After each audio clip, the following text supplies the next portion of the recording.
Our final formal speaker is Dr. Omar who's a multilingual scholar and poet. He teaches interdisciplinary studies at Atlas University of Somalia, and he's also an adjunct professor of African history at Portland State University in the US. He was formerly the director of the African Migration and Development Research Program at Portland State. He was centrally involved in securing the resettlement of about 14,000 members of the Somali Bantu ethnic community from Somalia, from refugee camps around Somalia to the US during the early 2000s, and is now involved in the establishment of Atlas University, as well as several different research projects, which he may tell us about this evening. He's the author of many different scholarly works on Somali society. So please join me in welcoming Dr. Omar.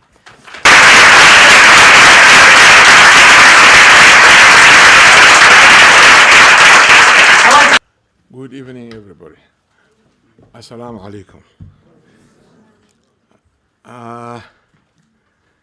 My name is Omar, and I'm now based in Somalia, helping the Ministry of Education revive the National Somali University that collapsed some time back. And also, I have opened in a joint effort of a university called Atlas University in Somalia. And I was told to announce it and say that that university is the first university for the minorities.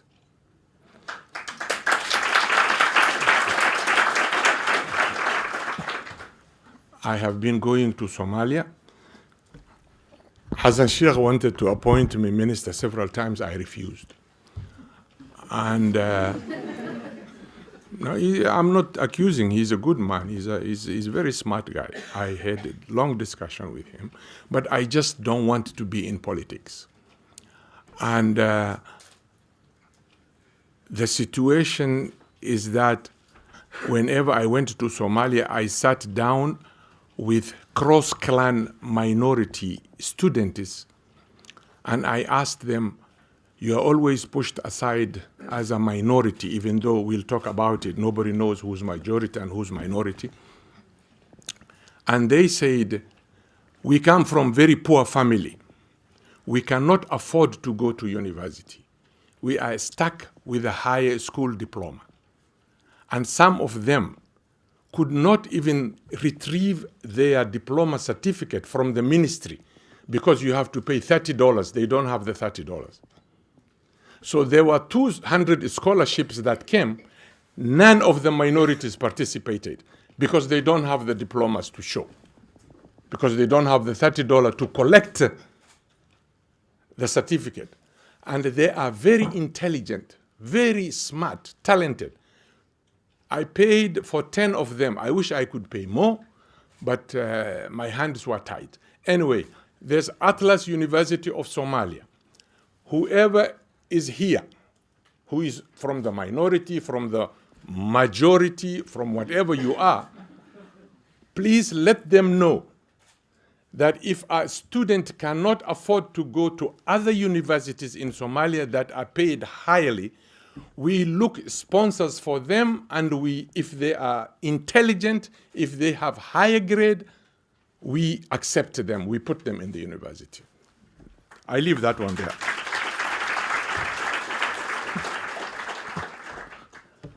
I don't think you are going to be happy with me, but let me start. According to Article 27 of the International Covenant on Civil and Political Rights, it says, in those states in which ethnic, religious, or linguistic minorities exist, persons belonging to such minorities shall not be denied the right in the community with other members of their group to enjoy their own culture, to profess and practice their own religion, or to use their own language. Is that happening in Somalia? Ask yourself. Now, ladies and gentlemen, I have not come here to praise Somalia and Somalians. I have not come here to insult Somalia and Somalians either. Some of you may not like to hear the sordid details of Somalia's hollow homogeneity, when in reality, there are distinct communities that are overtly and heartlessly discriminated. Therefore, my positions will be clearly stated, and I hope we shall have enough time to debate dialectically, and I underline, I don't want, and it's not worth nonsense debate. Dialectical debate is what I'm looking forward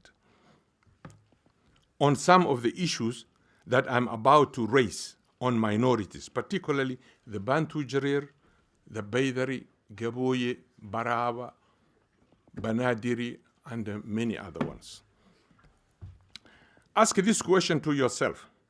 If Somalis are homogeneous, same culture, same language, same tradition, same whatnot, same everything, why are we so divided and so uncompromising, so irreconcilable for the past over 2 decades? Why? What is the difference? If we have everything same, what is the problem?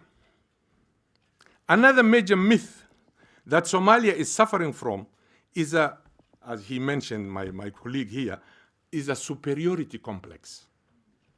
In other words, they adamantly deny, they adamantly in denial of being identified as Africans.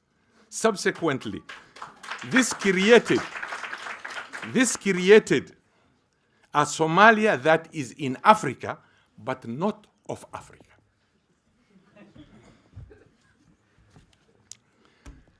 I quote Casanelli here, Levi Casanelli. He says, the myth of the culturally homogeneous nation, a myth which seemed to set Somalia apart from most of other African states, will have to be replaced by a new model that recognizes the significance in recent Somali history of divisions of class, color, occupation, and language. These societal divisions are not necessarily immutable, but analysts can no longer afford to ignore them if they seek to understand the contemporary crisis in the Horn of Africa. You cannot deny anymore. Therefore, in reality, Somalia is a nation that holds together people of different cultures, different customs, different traditions, different language, and different values, different destiny. However, they theoretically share the Islamic religion of Sunni sect. By the way, being diverse does not mean we cannot live together. We can. Being diverse does not mean we can't find a modern and flexible system that respects our differences. We can find. We can live together and we can be diverse. There are countries like Tanzania, Kenya, Uganda. They have 50 tribes. They have 50 languages. And they are a nation. They are intact. They are together. They are working. So why do you deny my language? Why do you impose on me your language? Why? If you want to kill a society, I have seen this in the US and Canada, you first take away the language.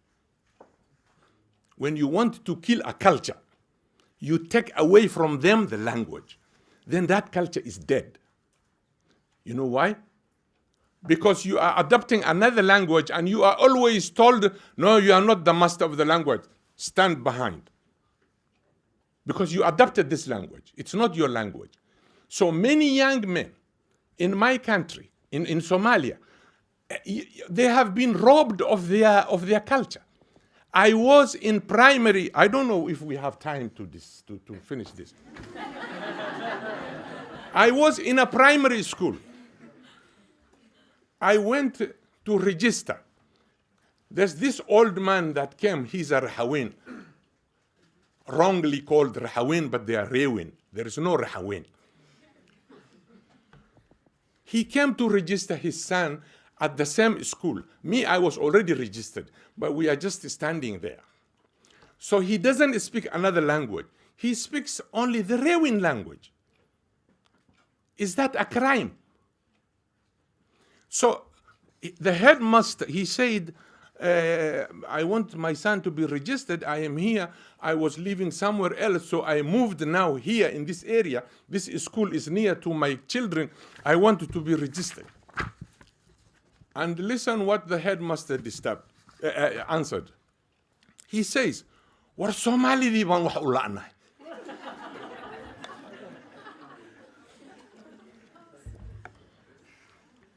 You're laughing now, but what does he feel, this young kid, at that age of 5, 6 years old? Let me translate. An old man came to register his son in a school that he moved in that area. And the headmaster tells him, because he was speaking a different language. It's a Somali language, but different, but the headmaster didn't understand. Now the headmaster answers the father, "Look at him. We can't get spaces for Somali children. And he's asking for space. So who is he? Where did he come? He's a Somali." So if I tell you the historical background of what happened to me and what happened to my brother, which he all registered, his book is called Unearthing Apartheid in Somalia. You can't believe. When my brother graduated from primary, all the teachers, all the parents were invited there, and my brother was number 1 in the school.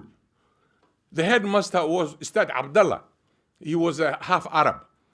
And Ustad Abdullah, then children are given their certificate, they called their name, and the parents are there. My brother was called, and he went to get his certificate because he scored all 100. 100, 100, 100, 100. So the headmaster said, "This is the kind of student we want. This is the kind of student who will help tomorrow the country, the whatnot and whatnot." And an old parent stood up and talked to the master and said, "War hadda ma waxaadna leedahay caruurteen oo dhan ma addoonkaasaa ka badiyey."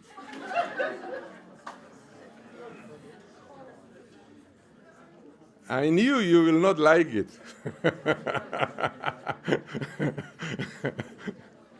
You see, my brother scored 100 in every point because I am a Bantu. My brother is a Bantu or a JAREER, whatever you want to call it locally. So a parent from the dominant clan Somali says, he told the headmaster, "Are you trying to tell us all of our children were defeated by this slave?"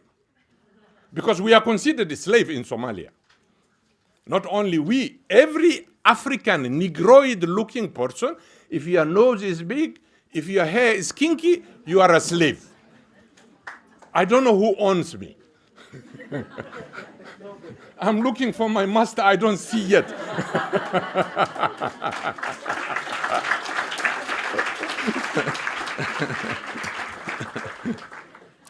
So, let me go back what Ali Jim'ale says here.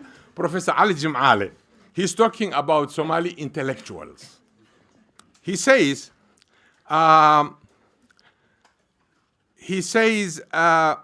he describes Somali intellectual. He says, "There is always a tendency among Somali intellectuals to hunt for the unnecessary rather than examining things and ideas on merit.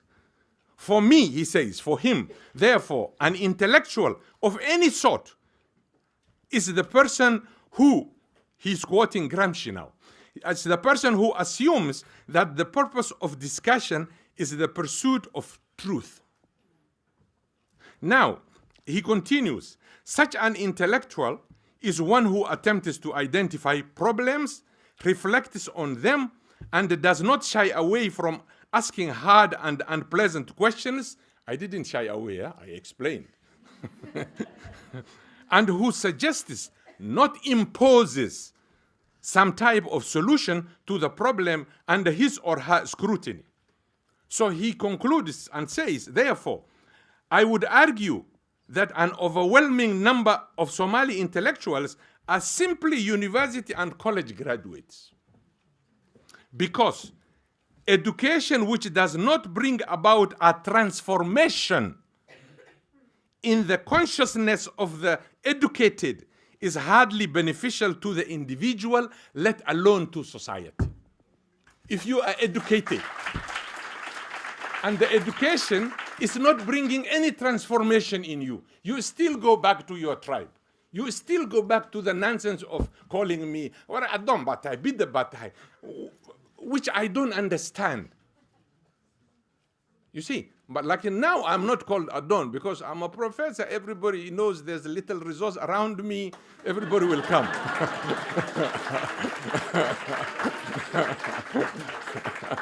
Now I'm removed from Adon to Adonhood. Now we're Sudan way. I'm Sudan. I'm not Sudan. Adon.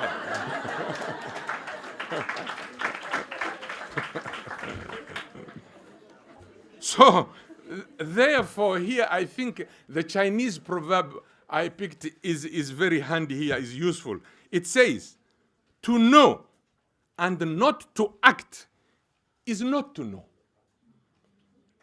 If you know something, you don't act on it, then you don't know it. So, I wish we had enough time.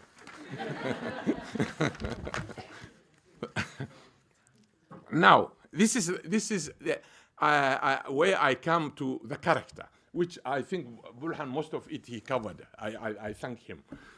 It's the first time I met him, and I heard about him and I read, but I never met him.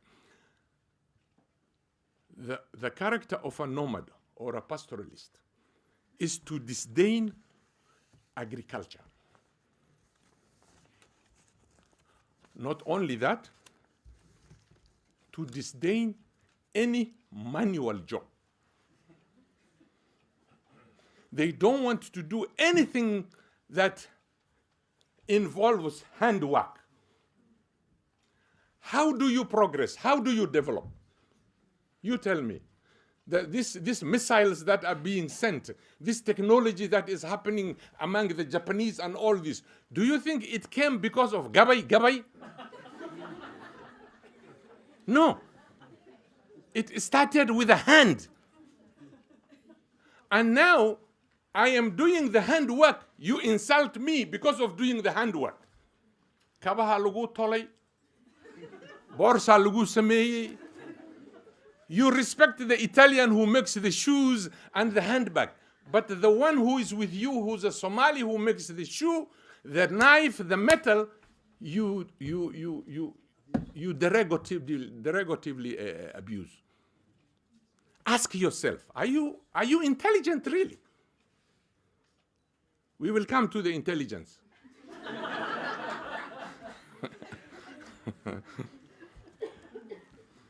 So we leave that one there. Now, Somalis fit in Africa. There's a book, there's an article we wrote in a book, me and my brother. It's called Who is an African? I removed a clause from that article which we published in that book. Somalis deny Africanity. They do not want to be identified as African. They want to be Arabs.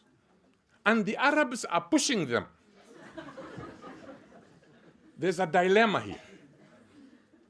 You see, there's identity crisis here now. I don't have identity crisis. I'm an African, and there are so many Africans in Africa. I don't have identity crisis. You can call me whatever you want. But I have identity. You do not have identity now because the Arabs have refused you. They are telling you, ya Abid. And you're better off to accept me as your brother rather than going to an Arab.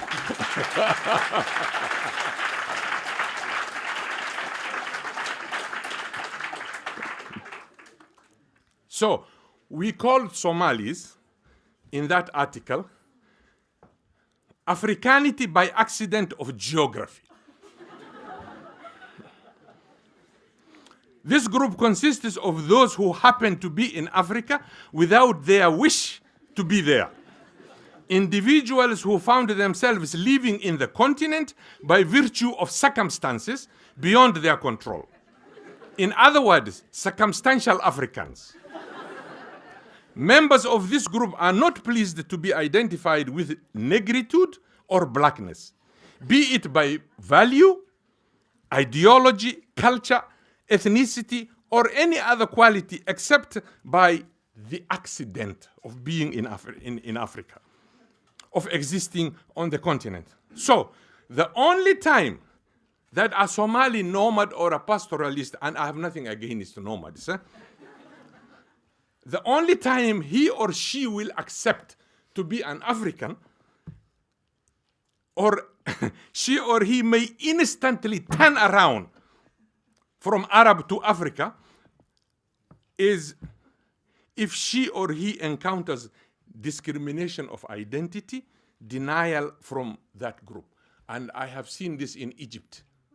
I have seen it in Saudi Arabia, and I have seen it in Canada. I'm a Canadian by, naturalization. You see? So in Canada, they come to complain. I was teaching at York University in Canada. ورنا على عبودك قال هذا والله والله مثل كلا الصع. And I tell them, welcome to the real world.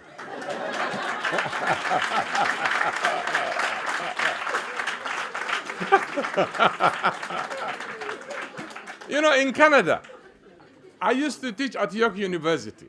Some of my students, they come to me and they say, Prof, these white people, they discriminate us. This is not right. I said, yes, welcome to the real world. Because I have training for discrimination. You gave me. Back home, you gave me that training. To me, this piece of cake.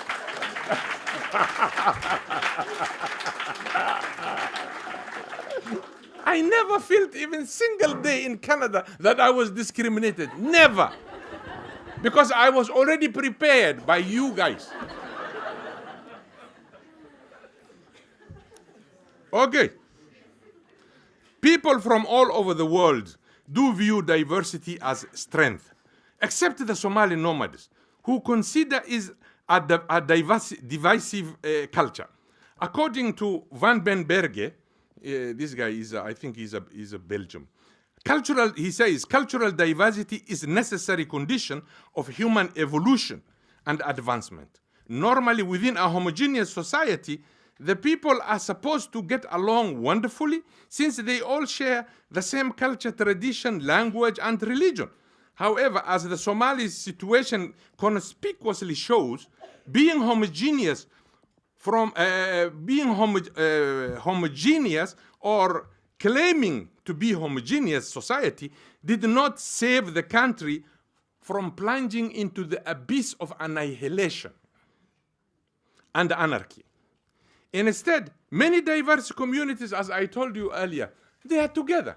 Tanzanian 50 language, Kenyan 60 language, and they are one nation. They are living together, they are moving ahead. While we are stuck with this is my language, I am better than you. Imagine when Somali language was being written. They all picked from the nomadic group, those who wrote the language. And look how they underestimated other languages. When they found a word that does not exist in the Somali language, they went to borrow it from Arab language. What about the other languages who exist here? Maybe they have that word. Why don't you respect and borrow from them? I am hoping you guys are students and intellectuals towards intellectuality or academia. I hope you will change your way of thinking. Because if we continue this way, what is happening there, we are doomed. Believe me.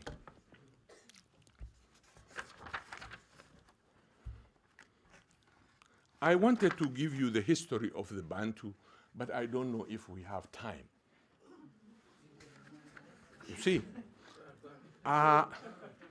there are two groups of Somali Bantu in Somalia. Those along the Shebele River, both banks of the Shebele River, and those along the Juba River. Those along the Shebele River were there even before the Somalis came. Those along the Juba River are those who were duped by Arabs, Omanis, into slavery. They brought as a cheap laborer at the beginning, but when they brought them into Somalia, they were turned into slaves. And that is why they ran away from slavery and established their own polity in Gosha, around Kismayo area. When they ran away, their intention was to go back their country of origin. Originally, those in the Gosha, they are from Tanzania, Malawi, Mozambique.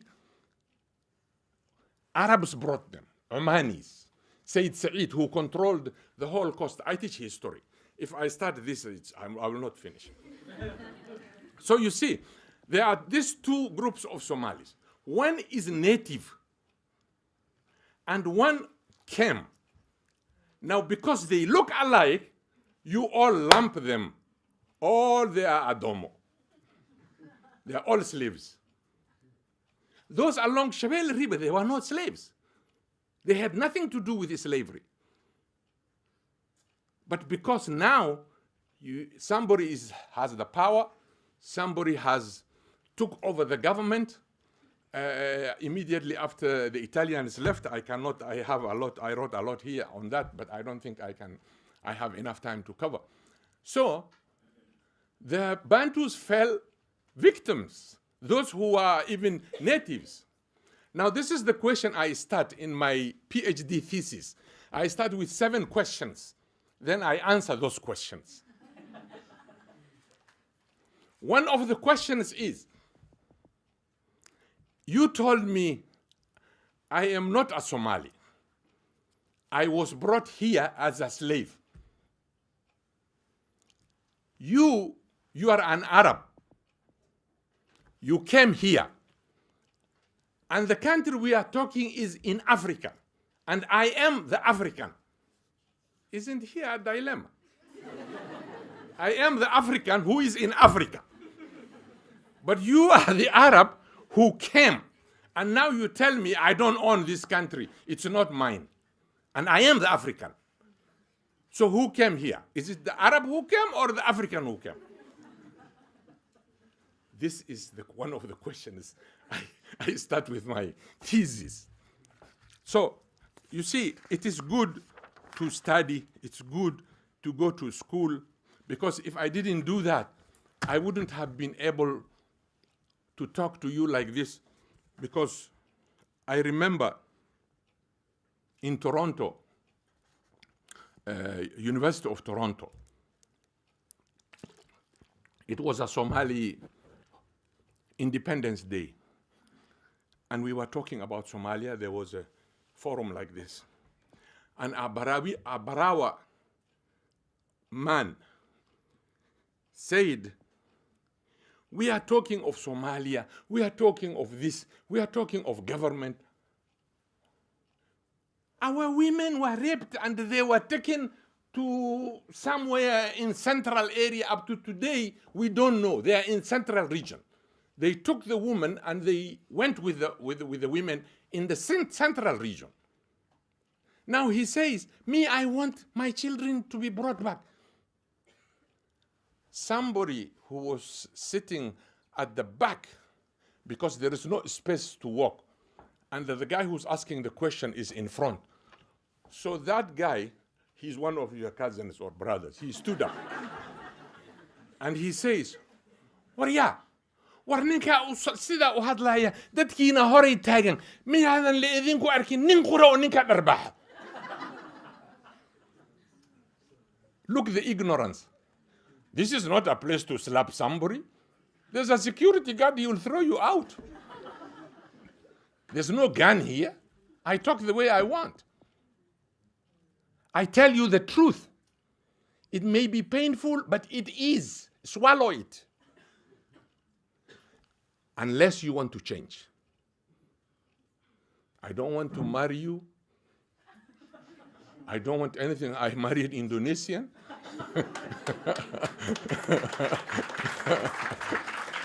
You see?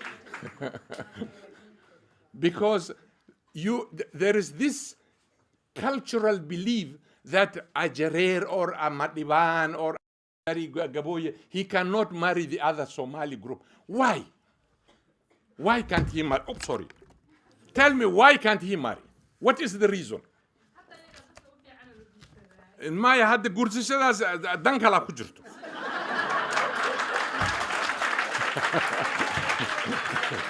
Dan kala ku jirto. No. What? Weligooda dad fiican ay ahaayeen. Weligooda, they were good. They were good always. Aniga, I was mar aan lecture ka bixiyay University of Minnesota.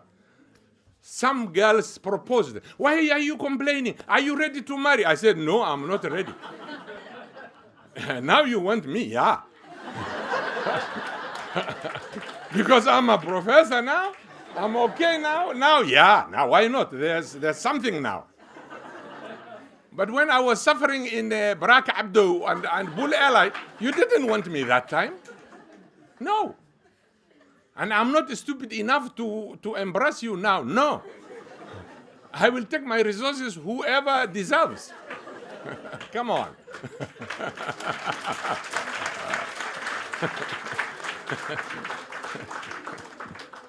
So, I missed my writing. So the thing is, I think let us conclude this thing because of time. I think we don't have enough time. We have to stop this thing. But I wish there was enough time. Huh? It is vice versa now. Yeah, it's vice versa, but I still don't believe it. That is the problem. Now, this is how he... Wow, isbedeleen laakiin waxaan ku arkay, I saw it in Toronto. All Somali girls are befriending Jamaicans. And Somali men are getting angry. They are getting mad. I tell him, why you get blood pressure for nothing? Because he cannot go and threaten a Jamaican the way he threatens me at home. A Jamaican will spill his brain out. You see the reality? Why Somali? That gets we are Jamaican. Why can't we stop them? Why don't we stop the Jamaicans from our girls? You stop from me. I'm your brother. I speak your language. We grew up together. We went to same school. You underestimate me. But the Jamaican, you cannot go near. You see? So you are coward, in a way. Okay, now let's finish this. This is what Sharif Aydrus said when he was reading a paper. I'm concluding it. He was reading a paper in the Canadian Parliament. I took a section from his paper. He says, "It is our duty to educate the misinformed that we are not members of the same ethnic, linguistic background. It is also our responsibility to correct past mistakes and be proud of our diversity. Accepting the status quo is a violation of the Charter of Human Rights and Freedom. But the bottom line must be clear. Our right to our own identity, integrity, and ethnicity is a sacrosanct. Inclusion of false homogeneity is not absolute. We are not going to accept genocide to our culture, dignity, ethnicity, or language." Now, the last sentence. We, the minorities, by the way, nobody knows, I told you, I found in France, archive, a statistic that was done by United Nations in 1940, before independence. That time, we were majority. as he said. We were majority that time. But when Somalia got independence, every buffoon who became in charge claimed to be the majority. And Siad Barre did statistics. You remember? Tirakobka Umada. People were counted. You know, Siad Barre had another image. He thought they are going to be majority, all the other what. Then when the results came, he was shocked. That statistic research was not revealed. So you can claim majority, one day it's going to haunt you. Now, we the minorities have a positive and a progressive vision of how Somalia should be. With your help, all of you, and the contribution from your area of expertise, we would like to turn this vision into reality.